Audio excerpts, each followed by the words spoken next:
Okay, this video will be about the conspiracy of fiat money or fiat currency. Some conspiracies a person might be able to avoid, and some you cannot. And all of us, unless you're over 110 years old, have suffered and have been victims of this conspiracy of the fiat money. Now, what is fiat money? Well, that's fake money. Now, personally, I would rather be the victim rather than the perpetrator, but I still would like to understand the times, like David's mighty men, they understood the times. And often when Satan means something for evil, God means it for good. The same with Joseph's brothers, where the Lord looked down the road. Like the conspiracy of the New World Order, that's going to happen no matter what you or I do, and because according to the Scriptures, it's going to happen. And in my mind, the sooner the better. That just means we're closer to the Lord. The conspiracy at the crucifixion provided a means of salvation. Okay, but this one is a conspiracy of fiat money. The King James Bible is the only one to my knowledge that writes this statement this way: the love of money is the root of all evil. And so when you're dealing with money from the natural world, money in people's mind is something that they desire to make their life more convenient.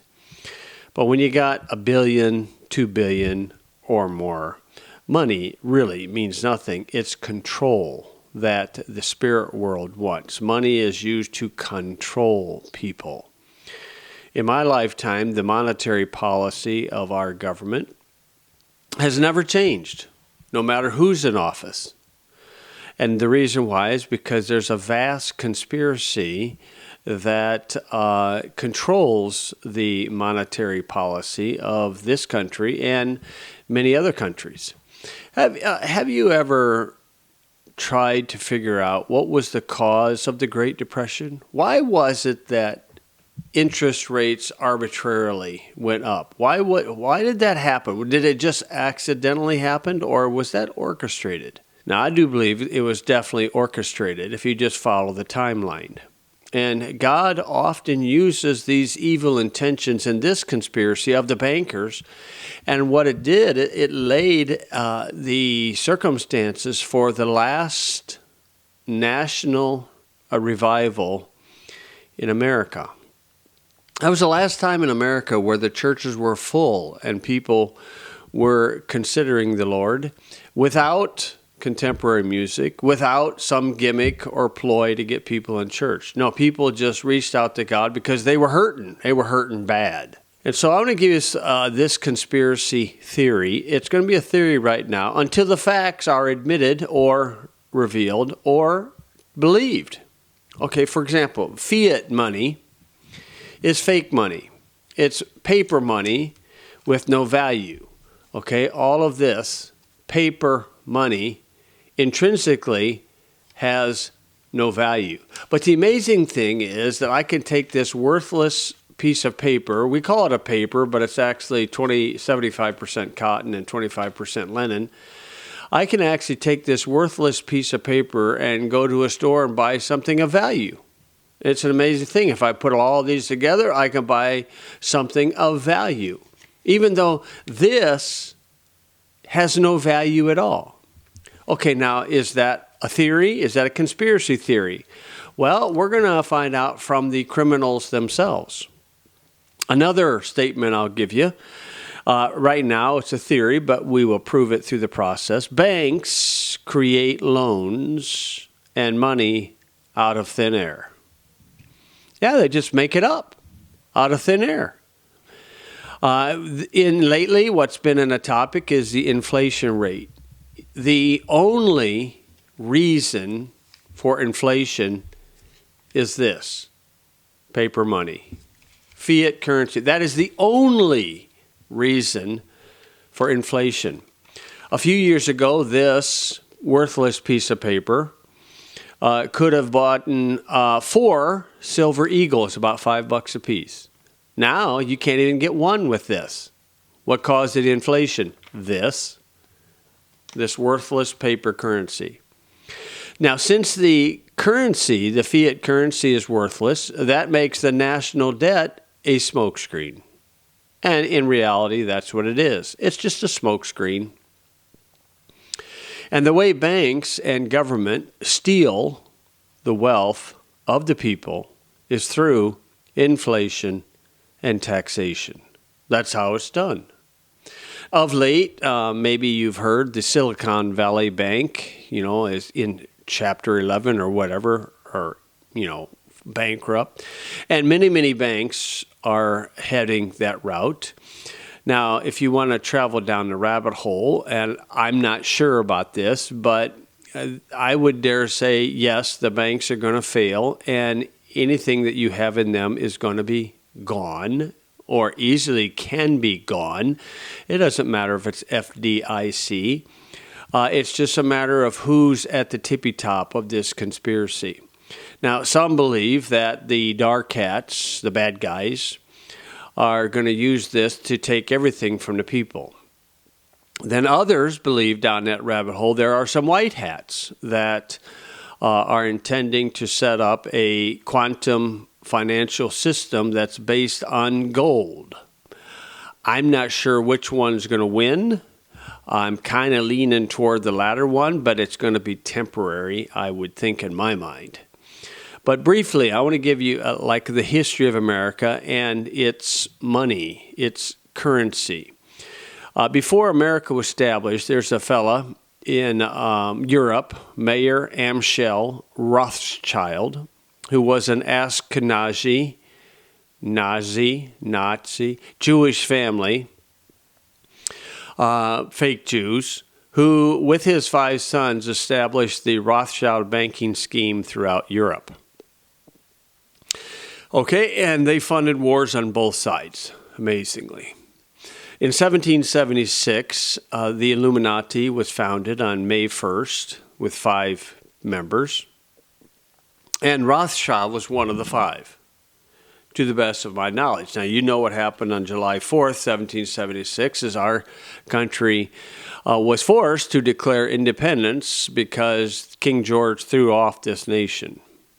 Now, one more thing happened that year, and this book was published called The Wealth of Nations, a very thick book. The Wealth of Nations, and this was a large, almost a definitive study on the nature and causes of the wealth of nations. In other words, the free market and giving people the opportunity to keep the fruits of their labor. This was an amazing book that was published in 1776. Well, right after when America declared their independence, of course, King George, like a parasite, fought all he could to try to keep America under his control. And finally, about 7 years later, he finally gave up after the much loss of life. And so America, from 1783 gets going on, and people are trying to make a living, and so forth and so on, trying to survive. By the time we got to 1787, this is basically the comment of the economic situation in the new country. Blood running in the streets, mobs of rioters and demonstrators, threatening banks and legislators, looting of shop, credit ruined, strikes and unemployment, trade and distribution paralyzed, shortages of food, bankruptcies everywhere. I mean, it was a mess. And you can read some of this in this wonderful book called The Miracle on Main Street. And in here, George Washington wrote a letter, and they were shocked at how things had turned out. And they were beginning to wonder if it was worth it. In 1786, 10 years after the signing of the Declaration, George Washington wrote to James Madison, if any person had told me that there would have been such formidable rebellion as exists, I would have thought him fit for the madhouse. I mean, they were just shocked. And so they were trying to figure out a solution for this. And in about 1787, the men gathered together to develop a national Constitution. In that national constitution, the debate came up about the currency. You see, they were under continental currency. It was a paper script. It was fiat currency, and that's why things were going the way they were. And they decided, through much debate, to add 17 words in the Constitution where it says, "No state shall make anything but gold and silver coin a tender in payment of debts."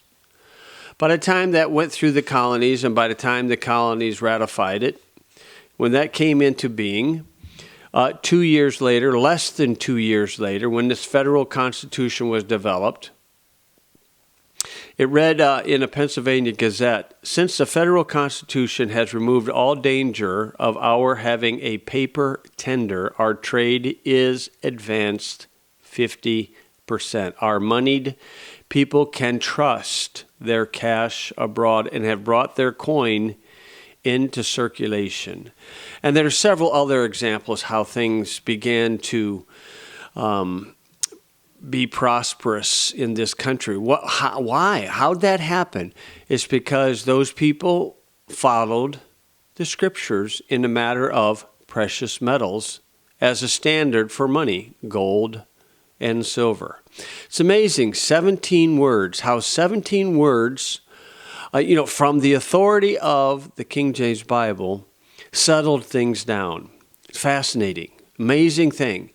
And then they clarified it a little bit further by the Coinage Act of 1792. But here is the attitude of Thomas Jefferson about the banking institution. "I sincerely believe that banking establishments are more dangerous than standing armies, and that the principle of spending money to be paid by posterity." Okay, what he means by that is the following generations paying for it, and that's what a note or paper currency does. He warned that this was a swindling of the future. Now, the seventh president and the last president that had this country absolutely out of debt, totally, was Andrew Jackson. And he said this in 1834, "If the people only understood the rank injustice of our money and banking system, there would be a revolution by morning." And that's so true even till today. Do we understand it? That's what I'm seeking to give to you. 2 years prior to that, the Second Bank of the United States, which was seeking a recharter. I mean, they didn't even get 50 years, and you got some leeches trying to get the money, control of the money, because Mr. Rothschild said whoever controls the money controls the nation. Andrew Jackson said, "You are a den of vipers and thieves. I intend to rout you out by the eternal God. I will rout you out." So there's the attitude of the last president who had our country completely and totally out of debt. Okay, time marched on. 1913, Woody Woodrow Wilson becomes president, the son of a Presbyterian preacher, a hyper-Calvinist dude. In 1913, if you'd get that number, in 1913, halfway through the year, the IRS was established. Article 16, which wasn't ratified in one state in the Union, but somehow amazingly got in there. 3 days before Christmas, on December 26, 1913, the private corporation called the Fed was established. So that was 1913. And then when did the Great Depression happen? About 15 years later, because it was orchestrated.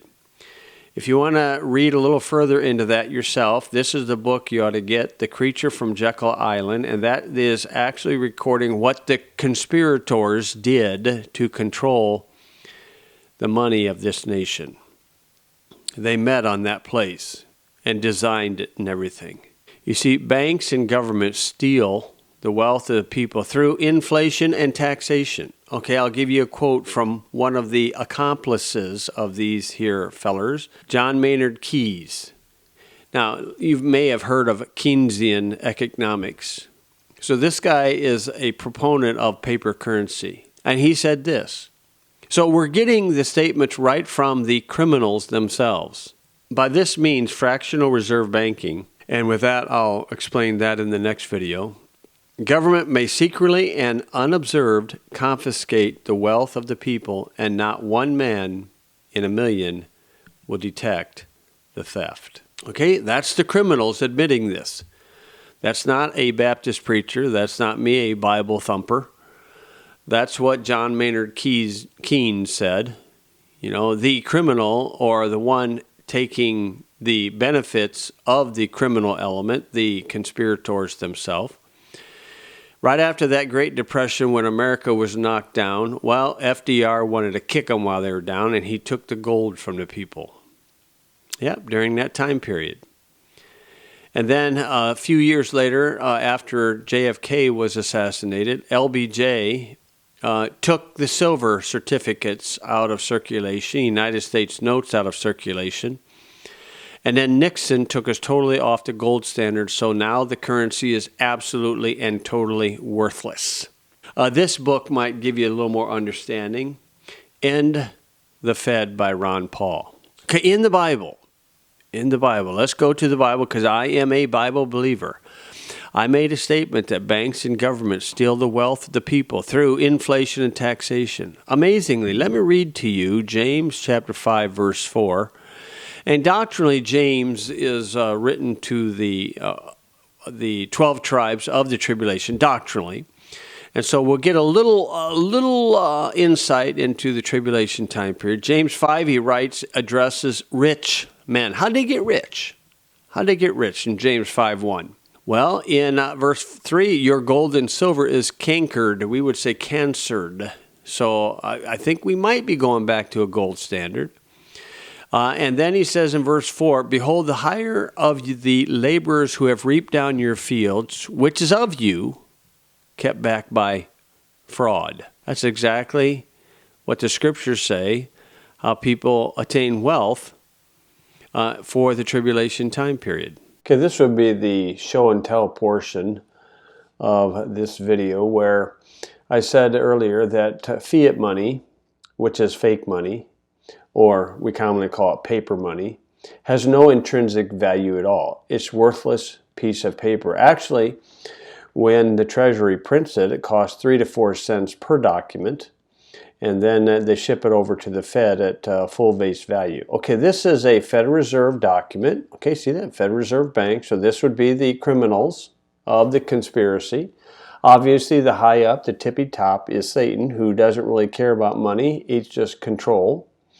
Okay, and then this one, this book is describing, the purpose of this booklet is to describe the basic process of money creation in a fractional reserve banking system.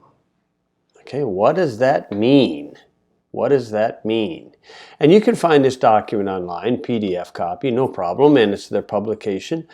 Okay, fractional reserve is if the bank has $100 in the bank. Fractional reserve, whatever that rate is how much cash they need to have in the bank. And that means right now I think it's 4%. So if you have $100 in your bank, you're the only customer, and you went into the bank and asked for withdrawal. When it's fractional reserve, they're only required to have $4 in there. Surprise, surprise, huh? So this is a monetary action by the Federal Reserve System. The Federal Reserve, it's not federal, it's a private corporation. They have no reserve, and it's not a bank. Okay, so here they go through a bunch of stuff. What is money? What is money? What is money? What is money? So you got to keep coming down. What makes money valuable? Okay, in the United States, neither paper currency nor deposit have values as commodities. See, so when I said fiat money, fake money, paper money has no value, here they just admitted it, right there. Paper currency have no value as commodity. Intrinsically, a dollar bill is just a piece of paper. Now, our conspiracy has been made known by their own words, by their own admissions. Well, let's see if we can find anything else. Okay, here we have what then makes these instruments, check, paper money and coin, acceptable at face value in the payment of all debts and other monetary use. Mainly, it is the confidence people have that they will be able to exchange such money for other financial assets and for real goods and services whenever they choose to do so. What's allowing this paper currency to keep working? Right there, your confidence. What happens if you lose your confidence in it?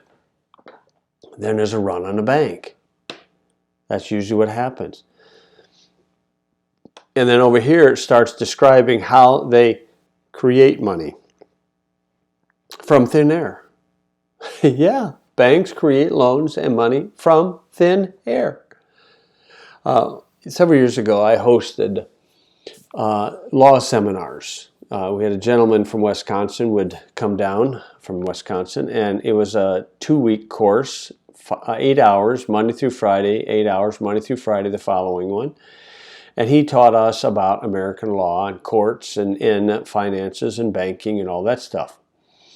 And one of the students in the class, a very gracious man, he was a professor at a Christian college where he taught business. Okay, well, in his business class, he had a son of a bank president.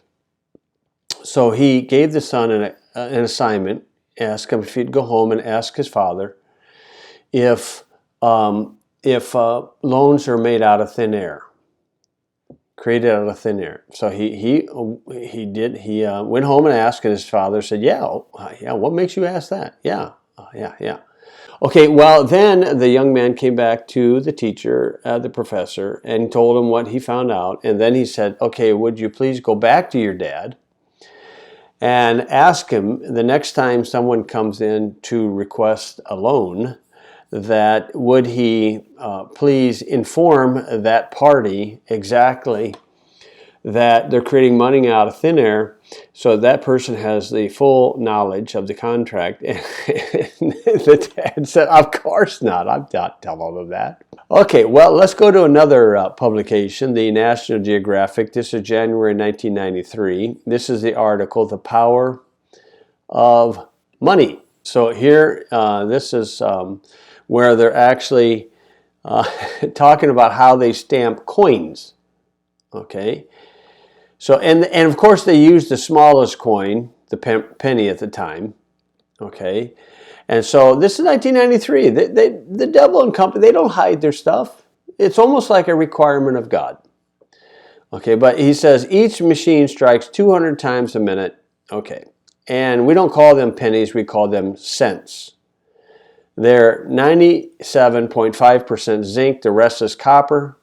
To make one in 1991 cost 0.92 cents. Okay, so and then he says, okay, that's $9.20 per thousand, so the mint makes a profit of 80 cents on every $10 worth. Okay, but then, of course, they said, we don't call it profit, it's seigniorage. Okay, whatever. But they use the smallest value. What about a nickel? What about a dime? What about a quarter, $50, or silver dollar? What about all that? Wouldn't you like to have a business where you could pay for the printing cost of a document, like 1, 5, 10, 20, 50, 100? Pay the printing cost, 3 to 4 cents a document. Let's make it a nickel a document. And then you get the document at full face value. Ooh, wouldn't that be something? Okay, the same article. They explain this. When the Fed, a private organization, a private corporation, pays the dealers $100 million, will thereby be added to the country's money supply, because the dealers will be credited that amount by their banks, which now have that much more on deposit. But where did the Fed get that $100 million? Answer: we created it. Yeah, out of thin air. Boy, wouldn't you like to be able to do that, my friend? This is why the whole banking currency systems in America is just based on sand. And it could go bye-bye anytime. And then they have to deal with the panic of the public. And the officer tells me, he means that anytime the central bank writes a check, so to speak, it creates money. How would you like to have a checking account like that? It's money that didn't exist before. And then he said, is there any limit on that? No limit. No limit. That's when Congress votes for the debt ceiling. But this next statement is going to make you feel warm and fuzzy. Oh, does it make me feel so warm and fuzzy, this next statement? Only the good judgment and the conscience of the responsible Federal Reserve people. Oh, I feel so loved by that statement. Oh, people who create something out of thin air and brought America into the Great Depression as people died and people committed suicide and they lived in poverty. Only the good judgment and conscience of the responsible people. Where did we get this authority? It was delegated to them in the Federal Reserve Act of 1913. That was under Woody Woodrow. Supposedly based in the Constitution, Congress shall have the power, ... to coin money, regulate the value thereof, ... They're hiding the rest of the Constitution. Let's go look at the rest of the Constitution and see what it happens to say. Okay, Article 1, Section 10. It's funny how they didn't read this one.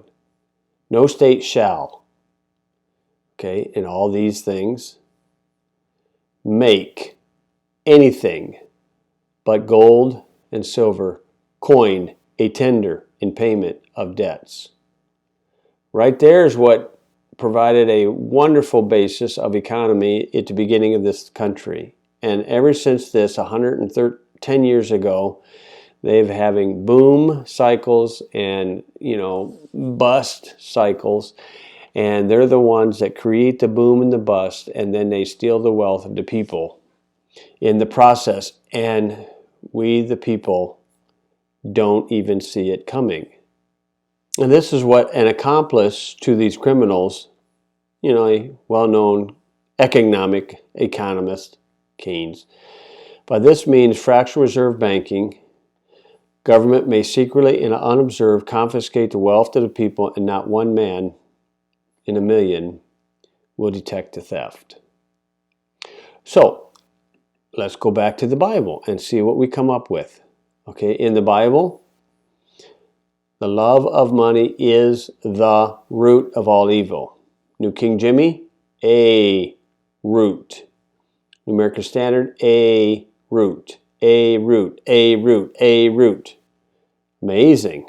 Amazing. Christian Standard, a root. Holman, a root. American Standard, a root. Contemporary. Look at the contemporary one. Oh man, they really made the love of money causes all kinds of trouble. Oh, some people want money so much they have given up their faith and caused others themselves a lot of pain.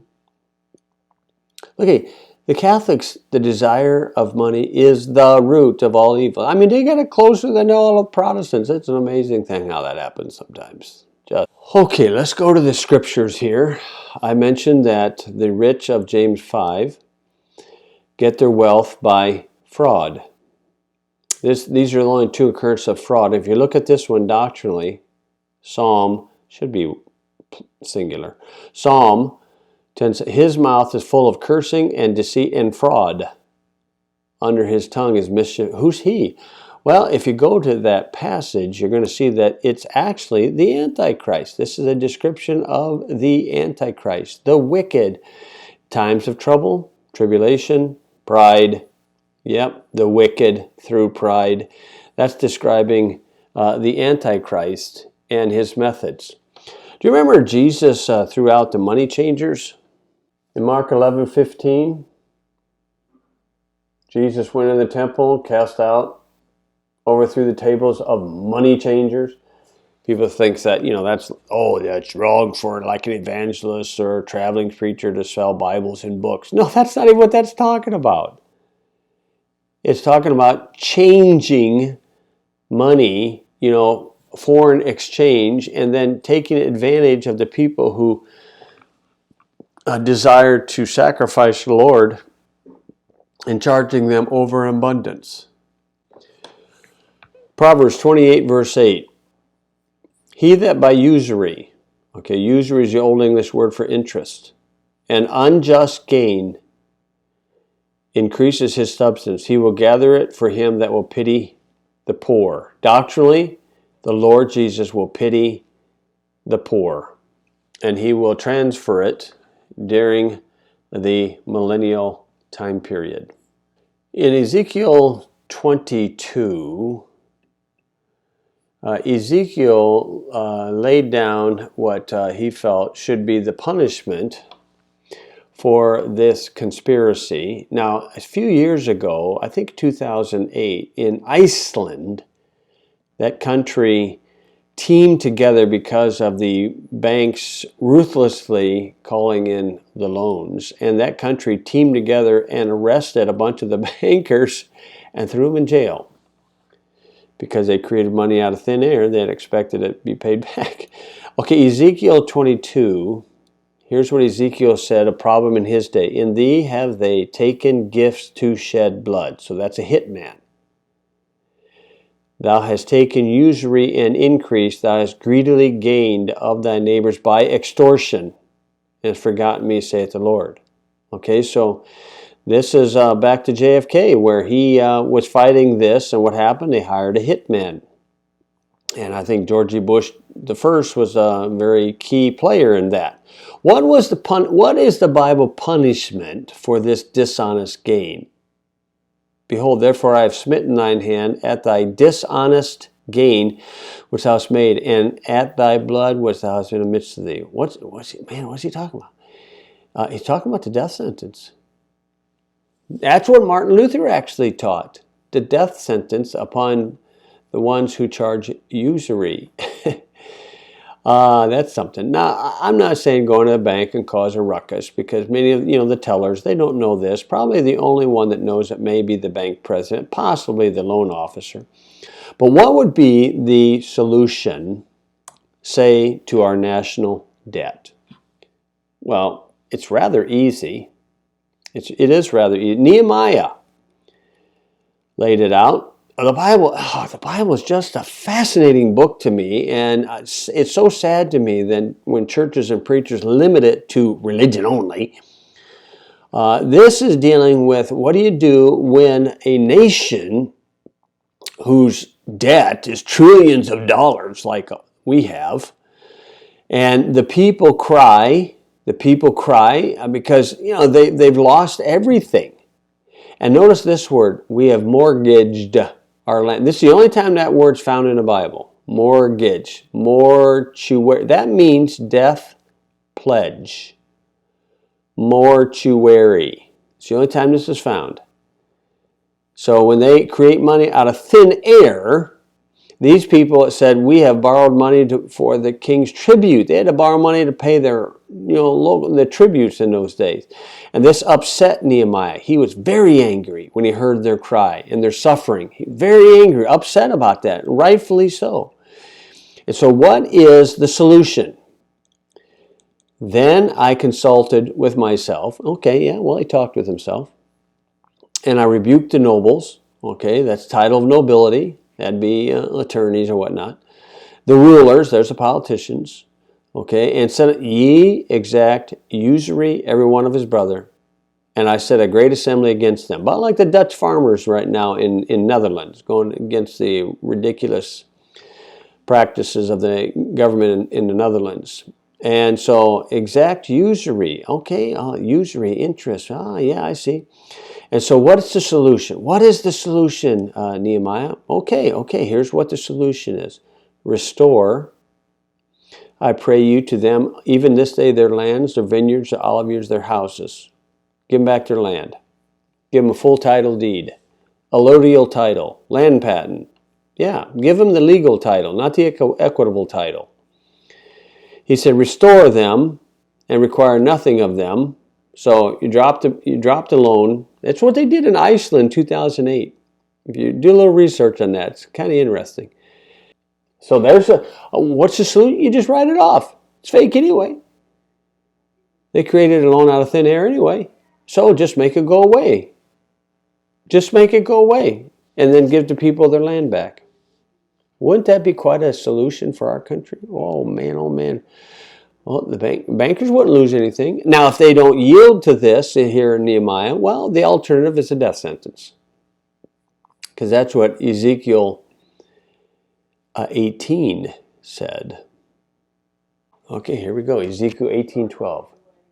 Hath oppressed the poor and needy, hath spoiled by violence, hath not restored the pledge, hath lifted up his eyes to the idols, hath committed abominations, hath given forth upon usury, and taken increase, this is unjust increase, shall he then live? He shall not live. He hath done all these abominations. He shall surely die. His blood shall be upon him. Now, that's when you get trial and everybody and all the governing structures in place. Like what I do believe happened in Iceland about 2008. Oh, what a thing, what a thing.